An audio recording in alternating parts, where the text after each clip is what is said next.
Assalamualaikum warahmatullahi wabarakatuh. Innal hamdalillah nahmaduhu wa nasta'inuhu wa nastaghfiruh wa na'udzu billahi min shururi anfusina wa min sayyiati a'malina.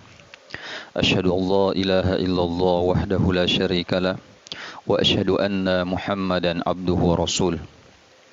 Allahumma salli ala Muhammad wa ala ali Muhammad kama shallaita ala Ibrahim wa ala ali Ibrahim وبارك على محمد وعلى آل محمد كما باركت على إبراهيم وعلى آل إبراهيم إنك حميد مجيد يا أيها الناس اعبدوا ربكم الذي خلقكم والذين من قبلكم لعلكم تتقون يا أيها الذين آمنوا اتقوا الله وقولوا قولا سديدا يصلح لكم أعمالكم ويغفر لكم ذنوبكم ومن يطع الله ورسوله فقد فاز فوزا عظيما يا أيها الذين آمنوا اتقوا الله حق تقاته ولا تموتن إلا وأنتم مسلمون يا أيها الذين آمنوا اتقوا الله وكونوا مع الصادقين فإن أصدق الحديث كتاب الله وخير الهدي هدي محمد صلى الله عليه وسلم وشر الأمور محدثاتها وكل محدثة بدعة wa kullu bid'atin dhalalah wa kullu dalalatin finnar. Amma ba'd. Kaum muslimin dan muslimah, para pemirsa yang semoga kita semua dimuliakan dan dirahmati oleh Allah Subhanahu wa taala. Alhamdulillah, pada subuh hari ini kita kembali akan melanjutkan kajian online kita yang berkaitan tentang perkara-perkara panduan Ramadan, bekal meraih Ramadan penuh dengan berkah. Sebagaimana yang telah kita sampaikan beberapa waktu sebelumnya, bahwa kajian kita ini sifatnya kajian yang bersambung setiap subuh insyaallah, sebagai tambahan ilmu buat kita semua untuk memasuki bulan mulia Ramadan. Oleh karena saya meyakini bahwa tentu kita semua sudah memiliki ilmu yang cukup tentang hal-hal yang berkaitan dengan bulan mulia Ramadan. Akan tetapi tidak ada salahnya kalau kita kembali mengulang pelajaran kita, memurajaah pelajaran kita tentang materi-materi yang berkaitan tentang puasa, wabil khusus yang berkaitan tentang bulan Ramadan, yang insyaallah beberapa hari ke depan kita akan masuk bulan mulia Ramadan. Kaum muslimin dan muslimah yang dimuliakan oleh Allah Subhanahu wa taala, kemarin kita sudah membahas tentang hal-hal yang dibolehkan dilakukan ketika kita berpuasa. Kita sudah sampaikan secara sederhana materi tentang hal-hal yang dibolehkan dilakukan ketika kita sedang berpuasa. InsyaAllah pada kesempatan yang mulia ini kita akan memasuki materi selanjutnya, yaitu tentang sunnah-sunnah puasa. Ya, sunnah-sunnah puasa artinya hal-hal yang disunnahkan untuk kita lakukan ketika kita sedang berpuasa. Walaupun dipahami bahwa jika sunnah-sunnah tersebut tidak dikerjakan, maka puasa kita tetap sah. Akan tetapi sebagai nilai tambah atau penyempurna dari ibadah puasa kita, maka kita dianjurkan dan sangat ditekankan untuk mengamalkan atau mengerjakan atau melaksanakan sunnah-sunnah tersebut. Sebagaimana salat-salat wajib ada sunnah-sunnahnya, begitu pun dengan puasa ada sunnah-sunnahnya sebagai pelengkap daripada ibadah puasa tersebut, khususnya ibadah Ramadan. Kaum muslimin dan muslimah, para pemirsa yang dimuliakan oleh Allah Subhanahu wa taala, dalam tulisan ini yang kita jadikan sebagai rujukan dalam materi kita, setidaknya dituliskan ada 6 sunnah-sunnah daripada puasa tersebut. Yang pertama yaitu mengakhirkan sahur. ya. Atau dengan kata lain, bersahur. Sebagaimana yang telah kita fahami bersama bahwa sangat ditekankan atau disunnahkan bagi orang yang hendak berpuasa untuk makan sahur. Ya, disunnahkan, dianjurkan, ditekankan bagi orang yang hendak berpuasa, baik itu puasa wajib maupun puasa sunnah, dianjurkan atau disunnahkan untuk makan sahur. Kemudian ulama kita menjelaskan bahwa Al-Khattabi mengatakan bahwa makan sahur ini merupakan tanda bahwa agama Islam selalu mendatangkan kemudahan dan tidak mempersulit. Ya. Jadi Al-Khattabi memberikan penjelasan bahwa salah satu bentuk lapangan yang diberikan oleh Allah Subhanahu wa taala sebagai salah satu bentuk kasih sayang dan rahmat Allah Subhanahu wa taala yang diberikan kepada hambanya yang ingin berpuasa, yaitu adanya makan sahur. Yang mana ini merupakan tanda bahwa agama Islam selalu mendatangkan kemudahan dan tidak mempersulit bagi pemeluknya untuk melaksanakan syariat Islam, termasuk di dalamnya syariat puasa ini. Nabi kita sallallahu alaihi wasallam dalam sebuah hadis pernah menjelaskan bahwa barang siapa yang ingin berpuasa, maka hendaklah dia bersahur. Jadi sungguh sangat jelas apa yang telah disampaikan oleh Nabi kita Nabi Muhammad sallallahu alaihi wasallam dalam hadis beliau bahwa barang siapa yang ingin berpuasa, maka hendaklah dia sahur, maka hendaklah dia makan sahur. Mengapa Nabi kita Nabi Muhammad sallallahu alaihi wasallam memerintahkan kepada kita umatnya untuk melaksanakan untuk makan sahur ketika kita hendak berpuasa? Tentu di balik semua itu ada hikmah yang terkandung sehingga Nabi kita Nabi Muhammad sallallahu alaihi wasallam memerintahkan kepada kita untuk makan sahur. Karena di dalam sahur itu ada keberkahan. Jadi Nabi sallallahu alaihi wasallam tidak hanya sekedar memerintahkan kepada kita umatnya yang cinta kepada beliau Nabi Muhammad sallallahu alaihi wasallam untuk sahur. Pasti di sana ada keutamaan, yaitu dalam sahur itu terdapat keberkahan. Keberkahan itu kebaikan yang sangat banyak. Itulah yang dimaksud dengan keberkahan. Keberkahan itu adalah kebaikan yang sangat banyak. Dari mana kita memahami bahwa Rasulullah sallallahu alaihi wasallam memerintahkan kita makan sahur karena di sana ada keberkahan, yaitu dari sebuah hadis dari Anas bin Malik radhiyallahu anhu bahwa Rasulullah sallallahu alaihi wasallam bersabda bahwa tasahharu fa inna fi sahar barakah. Makan sahurlah karena sesungguhnya pada sahur itu terdapat berkah.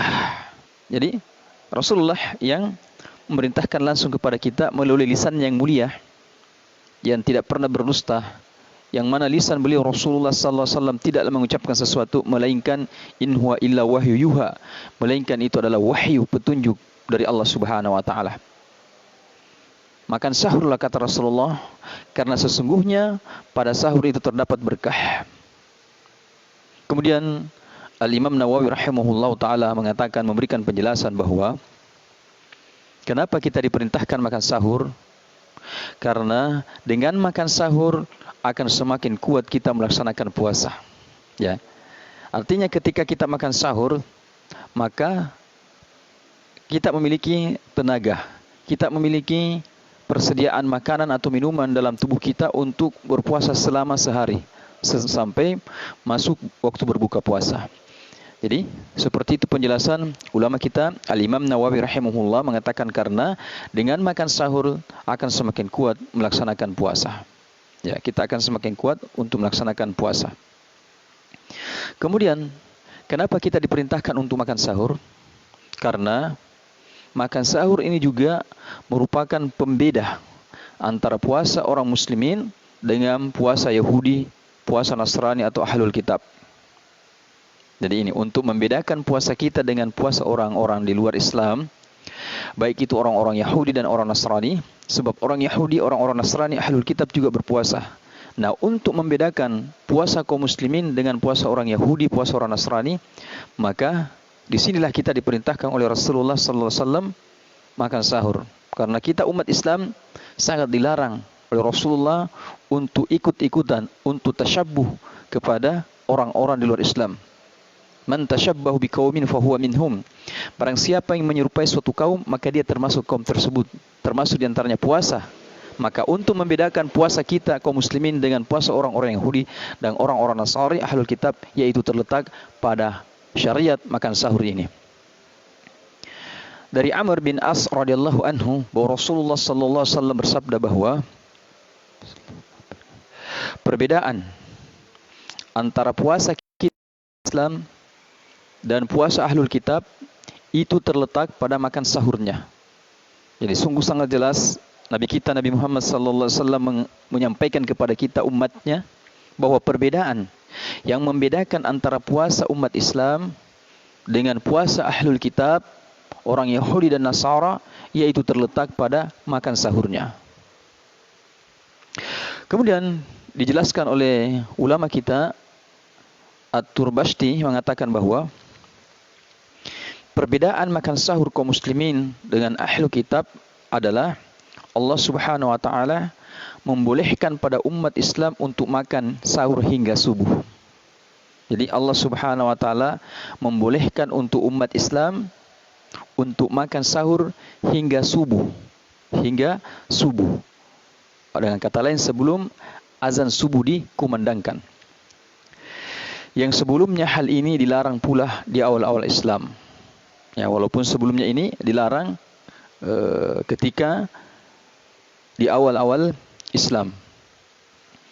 Bagi ahli kitab dan di masa Islam, jadi bagi ahli kitab dan di masa awal Islam, jika telah tertidur, ketika bangun tidak diperkenankan lagi untuk makan sahur. Jadi bagi ahli kitab dan di awal-awal masa Islam, di awal-awal munculnya Islam, jika seseorang telah tertidur, kemudian ketika dia bangun, tidak diperkenankan lagi untuk makan sahur. Jadi ketika seseorang tertidur, ahlu kitab, Yahudi, Nasara, dan di awal-awal munculnya Islam, ketika seseorang ini melaksanakan puasa, kemudian dia tertidur di malam harinya, kemudian dia terbangun, maka tidak dibolehkan lagi dia untuk makan sahur. Perbedaan puasa umat Islam saat ini yang menyisihi ahli kitab patut kita syukuri karena sungguh ini adalah suatu nikmat. Ya, suatu nikmat yang diberikan oleh Allah Subhanahu wa taala kekhususan umat Islam, bahwa umat Islam dibolehkan untuk makan sahur sampai masuknya waktu subuh, atau dengan kata lain sebelum dikumandangkannya azan subuh. Para pemirsa dan kaum muslimin dan muslimah yang dimuliakan oleh Allah Subhanahu wa taala, karena begitu mulianya atau karena begitu utamanya yang namanya makan sahur ini, maka sahur ini hendaknya tidak ditinggalkan walaupun hanya dengan seteguk air. Ya, coba bayangkan, sahur ini bagi orang yang hendak berpuasa, baik itu puasa sunnah maupun puasa wajib, Ramadan, puasa qada, puasa nazar, maka hendaklah tidak ditinggalkan, jangan sampai ditinggalkan walaupun itu hanya dengan minum seteguk air. Ya, kalau waktu sudah mepet, ya sangat sempit, tidak memungkinkan lagi untuk makan, bersahurlah walaupun hanya dengan seteguk air. Ya, apatah lagi kalau dengan satu cangkir atau satu gelas air. Sebagaimana sabda Rasulullah sallallahu alaihi wasallam yang sahih bahwa sahur adalah makanan yang penuh berkah.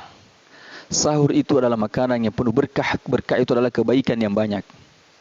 Oleh karena itu, kata Rasulullah sallallahu alaihi wasallam, janganlah kalian meninggalkannya sekalipun hanya dengan seteguk air. Jangan sampai kita mengatakan bahwa saya mau tidur saja sampai masuk azan, saya tidak mau bersahur, saya bisa puasa tanpa sahur. Oke, di satu sisi kita bisa berpuasa tanpa sahur. Tetapi ketika kita tidak sahur, ada keberkahan di sana, ada keutamaan di sana yang kita tinggalkan.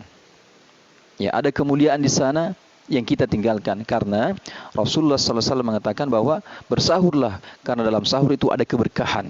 Ada keberkahan ketika kita makan sahur. Ya. Janganlah kalian meninggalkannya sekalipun hanya dengan minum seteguk air. Karena, Masya Allah, sesungguhnya Allah dan para malaikat bersalawat kepada orang-orang yang makan sahur. Jadi sahur ini bukan hanya sekedar menguatkan kita, persiapan untuk menguatkan tubuh kita untuk berpuasa di siang hari, di bulan Ramadan ataupun puasa-puasa sunnah lainnya.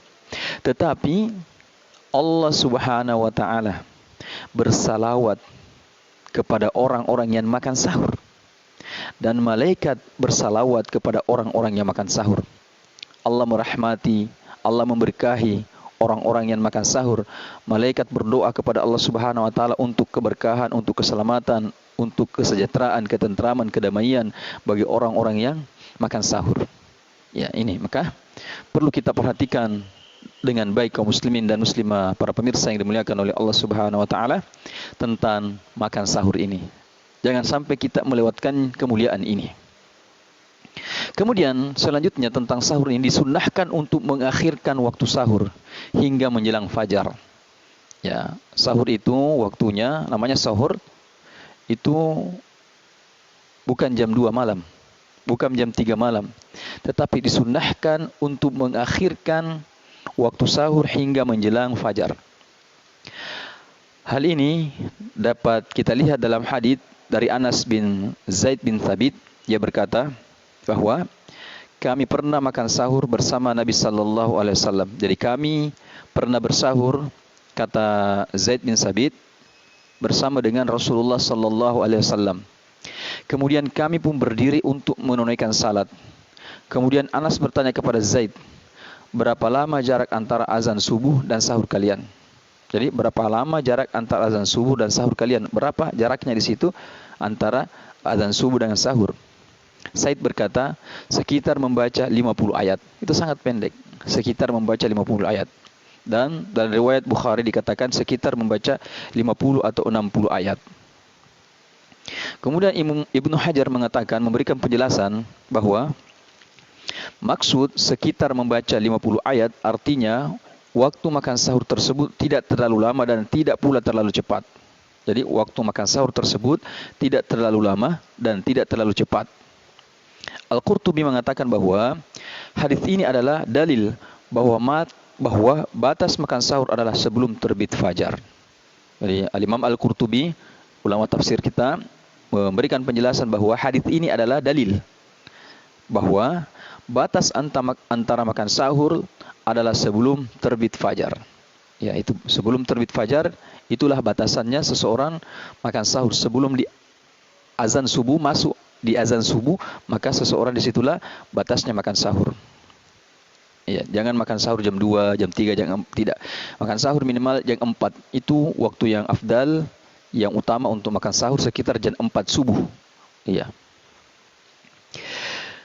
Di antara faedah, manfaat mengakhirkan waktu sahur, sebagaimana yang dikatakan oleh Ibnu Hajar, yaitu agar semakin kuat untuk melakukan puasa. Jadi Ibnu Hajar mengatakan bahwa di antara faedah, di antara keutamaan mengakhirkan sahur, yaitu akan semakin menguatkan orang yang berpuasa. Ya, karena kalau terlalu cepat kita makan sahur, misalnya jam 2, jam 1, kemudian kita tidur, ya, itu terkadang di siang hari kita berpuasa, maka kita akan lemas, kita akan lemah, loyo. Beda ketika kita makan sahur misalnya jam 4, maka insya Allah di siang hari Ramadan kita tidak terlalu lapar, kita tidak terlalu loyo. Seperti itulah bentuk rahmat kasih sayang Allah Subhanahu wa Ta'ala kepada kita. Kemudian Ibnu Abi Jamrah berkata bahwa seandainya makan sahur diperintahkan di tengah malam, tentu akan berat karena ketika itu masih ada yang tertidur lelap. Nah ini ketika misalnya seandainya kita diperintahkan makan sahur di tengah malam, maka tentu itu akan memberatkan kita. Tentu itu akan menyusahkan kita, itu akan memberatkan kita. Karena ketika itu masih ada yang tertidur lelap. Kita masih tertidur lelap. Atau barangkali nantinya akan meninggalkan salat subuh atau malah akan begadang di malam hari. Seperti itu penjelasan para ulama kita. Kemudian selanjutnya ada pertanyaan, bolehkah makan sahur setelah waktu imsak. Jadi, bolehkah makan sahur setelah waktu imsak? Yaitu 10 menit sebelum azan subuh. Ini yang terjadi di negeri kita, bahwa itu ada jadwal buka puasa, itu biasa terkadang ada waktu imsak, waktu menahan. Dan itu waktu menahan itu antara waktu imsak itu dengan azan subuh sekitar 10 menit. Ini perlu dijelaskan. Ya. Perlu dijelaskan kepada umat kita tentang perkara ini. Syekh Abdul Aziz bin Abdullah bin Baz, ya, beliau pernah menjabat sebagai ketua Komisi Fatwa Saudi Arabia, Al-Lajnah Daimah.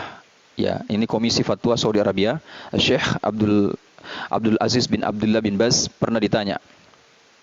Beliau pernah ditanya bahwa beberapa organisasi dan yayasan membagi-bagikan jadwal imsakiyah di bulan Ramadan yang penuh berkah. Jadwal ini khusus berisi waktu-waktu salat. Namun, dalam jadwal tersebut ditetapkan bahwa waktu imsak menahan diri dari makan dan minum adalah 15 menit sebelum azan subuh.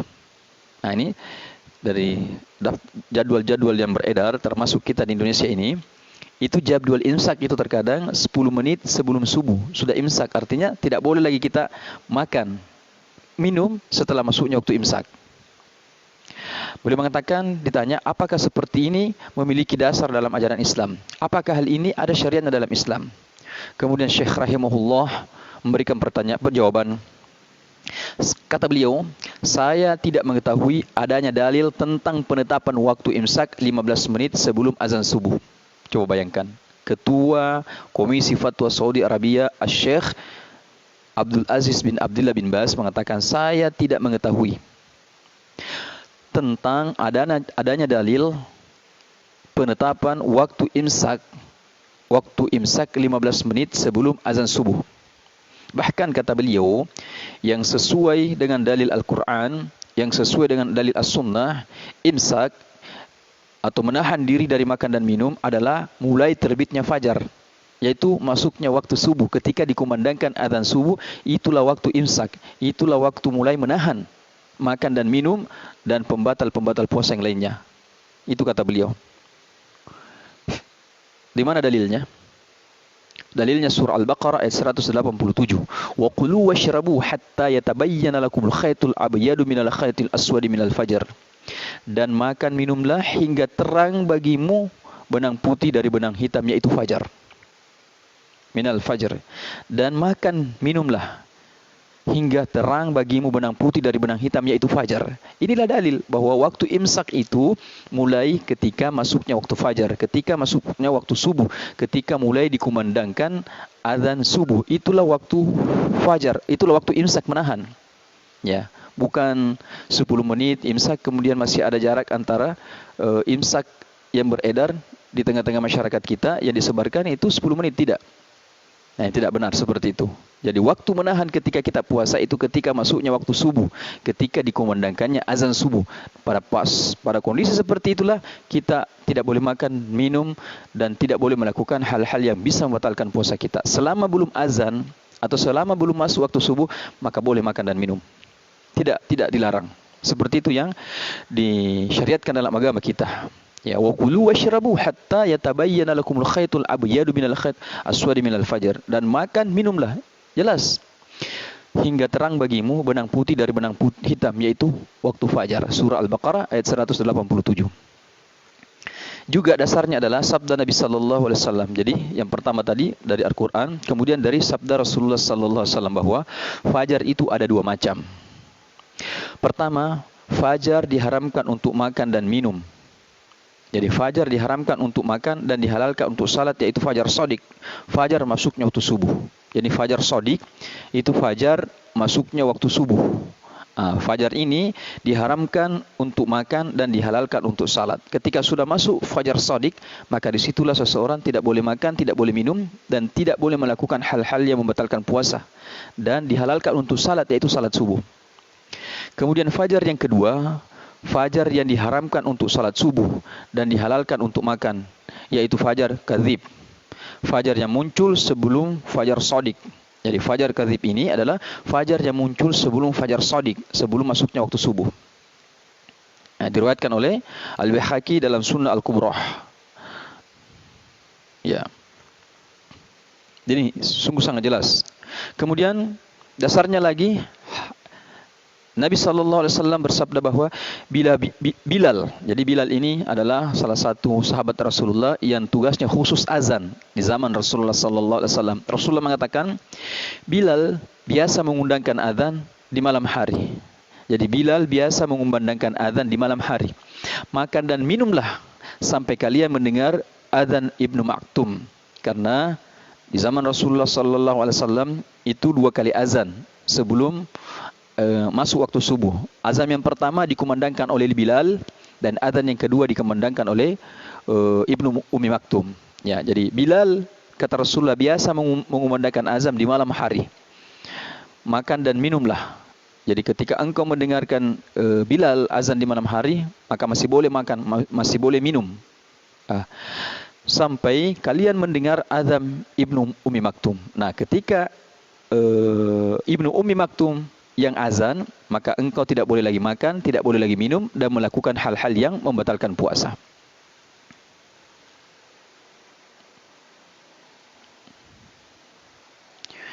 Jadi ini yang pertama, para pemirsa yang dimuliakan oleh Allah Subhanahu wa taala, tentang sunnah, hal yang disunnahkan bagi kita untuk kita lakukan ketika kita ingin berpuasa, baik itu puasa sunnah ataupun puasa Ramadan, puasa wajib, yaitu sahur dan mengakhirkan sahur tersebut.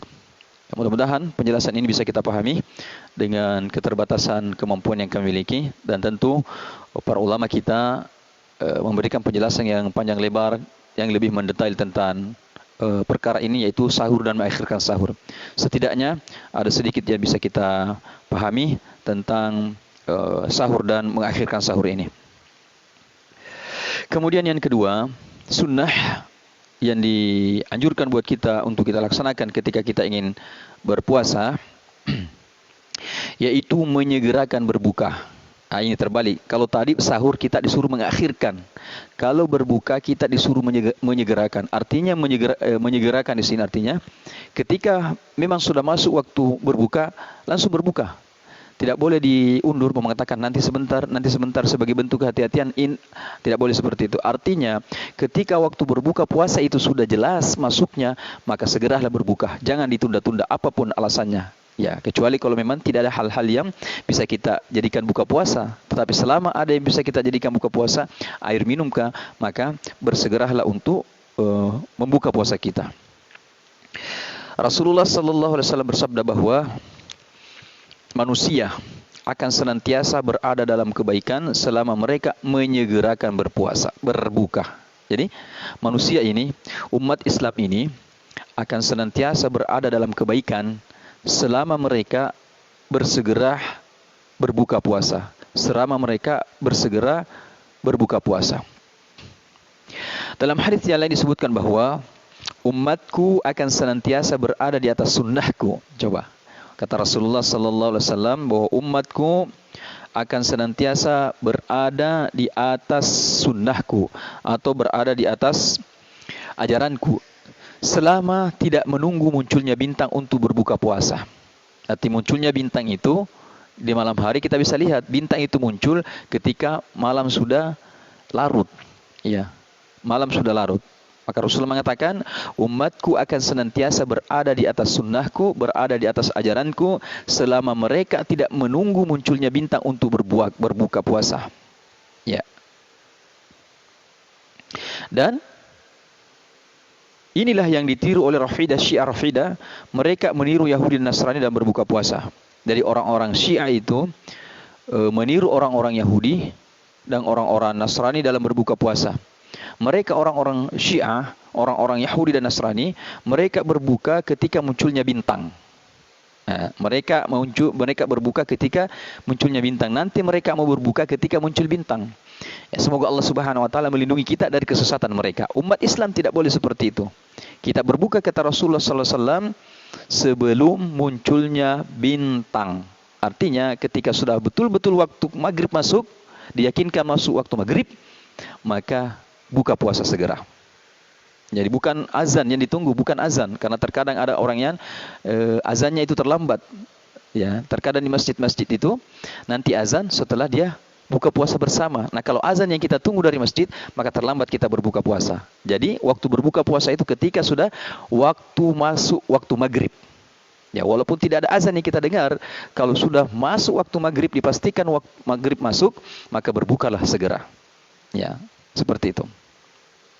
Jadi orang-orang Yahudi, Nasara dan Syiah Rafidah, mereka berbuka puasa itu, mereka menunggu dulu munculnya bintang. Nah, inilah bentuk kesesatan mereka. Semoga Allah Subhanahu wa taala menyelamatkan kita dari kesesatan mereka ini. Nabi SAW biasa berbuka puasa sebelum menunaikan salat maghrib. Dan bukanlah menunggu hingga maghrib, salat maghrib selesai dikerjakan. Jadi Nabi kita SAW biasa berbuka puasa sebelum melaksanakan salat maghrib. Jadi sebelum salat maghrib, artinya begitu azan menandakan masuknya maghrib, maka Nabi berbuka. Nah, setelah berbuka, baru Rasulullah SAW melaksanakan salat maghrib. Ya. Dan bukanlah menunggu hingga salat Rasulullah itu berbuka, bukan setelah maghrib, salat maghrib ditunaikan, dikerjakan, tapi sebelumnya. Inilah contoh dan akhlak dari suri teladan kita Rasulullah sallallahu alaihi wasallam. Sebagaimana Anas bin Malik radhiyallahu anhu berkata bahwa Rasulullah sallallahu alaihi wasallam biasanya berbuka dengan kurma basah sebelum mengerjakan salat. Jelas bahwa Rasulullah sallallahu alaihi wasallam biasanya berbuka dengan kurma basah sebelum menunaikan salat, yaitu salat maghrib maksudnya. Jika tidak ada kurma basah, maka beliau berbuka dengan tamr, kurma kering. Ya, jika tidak ada kurma basah, maka Rasulullah berbuka dengan kurma kering. Dan jika tidak ada yang demikian, beliau berbuka dengan seteguk air. Intinya, Rasulullah berbuka sebelum mengerjakan salat. Nanti setelah berbuka, baru Rasulullah sallallahu alaihi wasallam dan para sahabat mengerjakan salat. Inilah sunnah yang akan kita ikuti. Sunnah Rasulullah sallallahu alaihi wasallam yaitu bersegera ketika berbuka puasa. Ini sunnah yang kedua. Kemudian sunnah yang ketiga dalam puasa kita, baik Ramadan maupun puasa sunnah atau puasa wajib, yaitu berbuka dengan kurma. Dengan catatan, jika kita mudah memperoleh kurma. Ya, kalau tidak ada kurma, barulah dengan air. Alhamdulillah sekarang di bulan suci Ramadan, apalagi di bulan suci Ramadan, itu kita dengan mudah mendapatkan kurma sebagai bentuk kasih sayang Allah Subhanahu wa taala kepada kita hamba-hambanya. Ya, banyak saudara-saudara kita yang bersedekah dengan kurma di masjid-masjid, membagikan kurma secara gratis di masjid-masjid untuk berbuka puasa, ataupun dengan cara kita beli dengan harga yang murah. Ini bentuk keluasan rahmat Allah Subhanahu wa taala. Ya, berbuka dengan kurma jika mudah diperoleh, atau jika sulit maka dengan air. Ya, dalilnya hadis yang telah kita sebutkan tadi dari Anas bin Malik radhiyallahu an. Ya, bahwa Rasulullah sallallahu alaihi wasallam biasanya berbuka dengan kurma basah sebelum menunaikan salat. Jika tidak ada kurma basah, maka Rasulullah sallallahu alaihi wasallam berbuka dengan kurma kering. Jika tidak ada kurma kering, maka Rasulullah sallallahu alaihi wasallam berbuka dengan seteguk air. Itu sunnahnya. Apakah tidak boleh berbuka puasa langsung dengan nasi? Apakah tidak boleh berbuka puasa langsung dengan kue? Boleh-boleh saja. Tidak ada masalah, tidak dilarang. Tetapi kalau kita ingin mendapatkan keutamaan dan kemuliaan dengan sunnah Rasulullah SAW, maka kita berbuka dengan kurma kering, kurma basah. Tidak ada kurma basah, kurma kering. Tidak ada kurma kering, baru dengan seteguk air. Atau seteguk air di sini, tidak mesti seteguk air, bisa 1 gelas, bisa 2 gelas air, sesuai dengan kebutuhan tubuh kita. Nah, ini yang perlu kita pahami. Jangan sampai kita mengatakan bahwa nanti harus dengan kurma. Tidak, boleh dengan selainnya. Tetapi kalau dengan kurma atau seteguk air atau dengan air, itu ada sunnah di sana, ada kemuliaan di sana. Ya. Ya, hadis tersebut menunjukkan bahwa ketika berbuka disunnahkan pula untuk berbuka dengan kurma atau dengan air. Jika tidak mendapat kurma, bisa digantikan dengan makanan yang manis-manis seperti madu. Ya, boleh digantikan. Ataukah dengan sari kurma. Ya, kalau kita sulit mendapatkan kurma buahnya langsung, bisa dengan sari kurmanya yang banyak dijual, insyaallah. Di antara ulama ada yang menjelaskan bahwa dengan makanan yang manis-manis semacam kurma ketika berbuka itu untuk memulihkan kekuatan, sedangkan minum air akan menyucikan. Ya, jelas ketika kita berbuka bisa kita rasakan sendiri. Ya, bisa kita rasakan karena kita pernah mengalaminya tentu. Ketika kita berbuka puasa dengan yang manis-manis seperti kurma, itu beda rasanya ketika kita berbuka dengan selainnya. Beda. Kalau kita langsung makan gorengan, itu beda rasanya. ketika kita berbuka puasa dengan yang manis-manis. Sedangkan meminum air akan menyucikan. Jadi ini yang ketiga, disunahkan kita ketika kita berpuasa. Yang keempat yaitu berdoa ketika berbuka. Ini juga banyak yang dilupakan oleh umat Islam. Ketika hendak berbuka puasa, mereka lupa berdoa. Ya, cukup dengan bismillah, kemudian mereka makan minum, cukup dengan itu tidak ada, sebenarnya sudah cukup. Ya, sebenarnya sudah cukup. Tidak ada masalah, tetapi alangkah baiknya kalau kita juga berdoa ketika kita hendak berbuka puasa. Perlu dipahami kaum muslimin dan muslimah, para pemirsa yang dimuliakan oleh Allah Subhanahu wa taala, bahwa ketika berbuka puasa adalah salah satu waktu terkabulnya doa. Salah satu waktu-waktu mustajab untuk berdoa yang diyakini doa kita diijabah oleh Allah Subhanahu wa taala, mudah dikabulkan oleh Allah Subhanahu wa taala, yaitu ketika kita hendak berbuka puasa. Nabi sallallahu alaihi wasallam bersabda bahwa ada 3 doa orang yang tidak ditolak. Bahwa ada 3 orang yang doanya tidak ditolak oleh Allah Subhanahu wa taala. Ada 3. Siapa itu? Yang pertama, pemimpin yang adil. Pemimpin yang adil. Makanya kita selalu menasihatkan, mewasiatkan ketika kita memilih pemimpin, pilihlah pemimpin yang adil.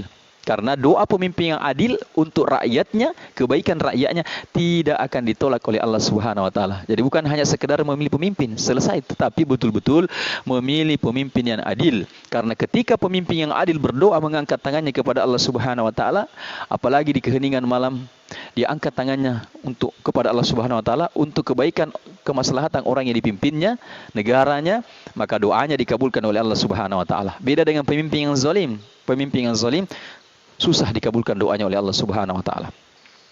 Kemudian orang yang berpuasa ketika dia berbuka. Ini kelompok yang kedua yang doanya tidak ditolak, dipastikan diterima oleh Allah Subhanahu wa taala, itu orang yang berpuasa ketika dia berbuka. Dan yang ketiga, orang yang terzolimi, orang yang teraniaya. Oleh sebab itu kaum muslimin dan muslimah, para pemirsa yang dimuliakan oleh Allah Subhanahu wa taala, ketika berbuka hendaklah kita senantiasa berdoa sebelum berbuka. Ya, ketika berbuka adalah waktu terkabulnya doa, karena ketika itu orang yang berpuasa telah menyelesaikan ibadahnya dalam keadaan tunduk dan merendahkan diri. Jadi, ketika berbuka adalah waktu terkabulnya doa. Kenapa seperti itu? Karena ketika itu orang yang berpuasa telah menyelesaikan ibadahnya. Ya, orang yang berpuasa telah menyelesaikan ibadahnya dalam keadaan tunduk dan merendah diri kepada Allah Subhanahu wa taala, maka balasannya ketika dia berdoa pada saat kondisi itu, dalam situasi itu, waktu itu, maka doanya tidak akan ditolak oleh Allah Subhanahu wa taala. Kemudian doa apa dari yang dibaca?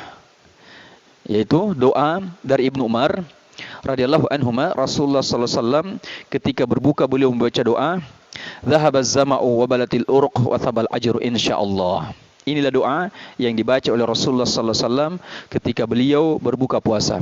Dhahabaz zama'u wa balatil urq wa thabatil ajru insyaallah. Artinya, rasa haus telah hilang dan urat-urat telah basah dan pahala telah ditetapkan oleh Allah Subhanahu wa taala insyaallah. Ini doa yang sahih. Yang sahih yang bisa dipertanggungjawabkan dari Rasulullah sallallahu alaihi wasallam. Ya, ada juga doa yang terkadang dibaca, Allahumma laka sumtu wa ala rizkika wa aftartu. Ya, Allahumma laka sumtu wa ala rizkika aftartu. Ya Allah, kepadamu aku berpuasa dan kepadamu aku berdoa. Akan tetapi dijelaskan oleh ahli hadis, pakar hadis, bahwa doa ini berasal dari hadis yang lemah, berasal dari hadis yang dhaif. Adapun yang sahih dari Rasulullah sallallahu alaihi wasallam, itulah tadi yang telah kita sampaikan bahwa dhahabaz zama'u wa balatil urq wa thabatal ajru insyaallah. Itu doa yang sahih. Nah, kalau ada doa yang sahih yang bisa dipertanggungjawabkan sumbernya dari Rasulullah sallallahu alaihi wasallam, maka lebih afdal, lebih utama kita untuk mengamalkan doa tersebut. Begitupun doa berbuka yang lainnya, Allahumma laka sumtu wa bika amantu wa ala rizkika aftartu. Ya. Atau ada tambahan wabika amantu, itu tidak diketahui sanadnya. Ya. Tidak diketahui sanadnya, sehingga alangkah baiknya, lebih afdalnya, lebih amannya kita mencukupkan diri kita dengan doa buka puasa yang sahih dari Rasulullah sallallahu alaihi wasallam. Hendaklah doa yang saya tersebut yang menjadi pegangan kita di dalam mengamalkan doa berbuka puasa. Jadi itu yang keempat yang disunnahkan, yaitu berdoa ketika berbuka puasa. Kemudian yang kelima, memberi makan pada orang yang berbuka, memberi buka puasa. Ya, ini juga disunnahkan, memberi makan pada orang yang berbuka puasa. Rasulullah sallallahu alaihi wasallam bersabda bahwa siapa yang memberi makan orang yang berpuasa, jadi siapa saja, laki-laki wanita, ya, tentu Islam, ya, karena amalan seseorang tidak diterima ketika dia bukan Islam. Siapa saja, laki-laki atau wanita, yang memberi makan orang yang berpuasa, memberi makan di sini artinya memberi buka puasa, maka baginya pahala seperti orang yang berpuasa tersebut, tanpa mengurangi pahala orang yang berpuasa itu sedikit pun juga. Coba bayangkan, kalau kita memberi makan buka puasa di masjid 10 orang, 20 orang, itu satu hari. Bagaimana kalau 30 hari atau 29 hari? Maka kita akan mendapatkan pahala 10 kali lipat atau 20 kali lipat atau di atasnya, tanpa mengurangi sedikit pun pahala orang yang berpuasa. Jadi kalau 10 orang, bayangkan, kita akan dapatkan pahala. Nah ini kaum muslimin dan muslimah, para pemirsa yang dimuliakan oleh Allah Subhanahu wa taala, bagi kita yang yakin dan memiliki kelapangan, tentulah peluang ini tidak akan kita sia-siakan. Peluang ini tidak akan kita lewatkan. Walaupun di masjid misalnya nama kita dijadwal hari pertama, hari kedua secara resmi, tetapi tidaklah terlarang kita juga ikut memberi buka puasa pada hari ketiga, hari keempat, kelima, atau bahkan sebulan penuh kita jadwal memberi buka puasa di masjid. Walaupun itu tidak banyak, ya, walaupun itu tidak banyak, tetapi rutin setiap hari, maka itu insya Allah pahalanya sangat sangat besar di sisi Allah Subhanahu wa taala. Memberi makan, ya, menyumbang 10.000 misalnya, kita sampaikan kepada petugas yang di masjid sebagai pengurus menyediakan buka puasa, kita berikan 10.000 satu hari, buat tolong ini diberikan makanan, kue, atau tolong ini diberikan minuman untuk berbuka puasa 10 hari, 10.000 satu hari, 300.000 dalam sebulan. Sangat mudah kaum muslimin, sangat enteng kaum muslimin yang dimuliakan oleh Allah Subhanahu wa taala. Jadi ini yang kelima, sunnah-sunnah yang sangat dianjurkan bagi kita untuk kita lakukan di bulan puasa Ramadan ataupun puasa-puasa sunnah lainnya. Kemudian sunnah selanjutnya itu lebih banyak berderma, berinfakah, bersedekahkah, dan beribadah di bulan Ramadan dibandingkan bulan-bulan selainnya. Ya. Dari Ibnu Abbas radhiyallahu anhu ia berkata bahwa Nabi sallallahu alaihi wasallam adalah orang yang paling gemar melakukan kebaikan. Sudah jelas bahwa Nabi sallallahu alaihi wasallam adalah hamba Allah Subhanahu wa taala yang paling gemar, yang paling bersemangat melakukan berbagai macam bentuk kebaikan. Kedermawanan beliau, kebaikan yang beliau lakukan lebih lagi di bulan Ramadan. Jadi di luar bulan suci Ramadan, Rasulullah itu sangat dermawan, sangat bersemangat melakukan kebaikan, terlebih-lebih lagi ketika sudah memasuki bulan suci Ramadan. Yaitu ketika Jibril alaihissalam menemui beliau, jadi Jibril, malaikat Jibril menemui Nabi kita Nabi Muhammad sallallahu alaihi wasallam. Jibril alaihissalam datang menemui beliau pada setiap malam di bulan Ramadan untuk membacakan Al-Quran hingga selesai dibacakan untuk Nabi sallallahu alaihi wasallam. Apabila Jibril alaihissalam datang menemuinya, beliau adalah orang yang lebih cepat dalam kebaikan dari angin yang berhembus. Coba bayangkan. Coba kita lihat, angin itu sangat cepat berhembus. Tetapi kebaikan yang dilakukan oleh Rasulullah SAW jauh lebih cepat dibandingkan angin yang berhembus tersebut. Ibnu Qayyim rahimahullah mengatakan bahwa Nabi SAW lebih banyak melakukan kebaikan di bulan Ramadan. Beliau memperbanyak sedekah, berbuat baik, membaca Al-Quran, salat, zikir, dan i'tikaf. Itulah sosok Rasulullah SAW.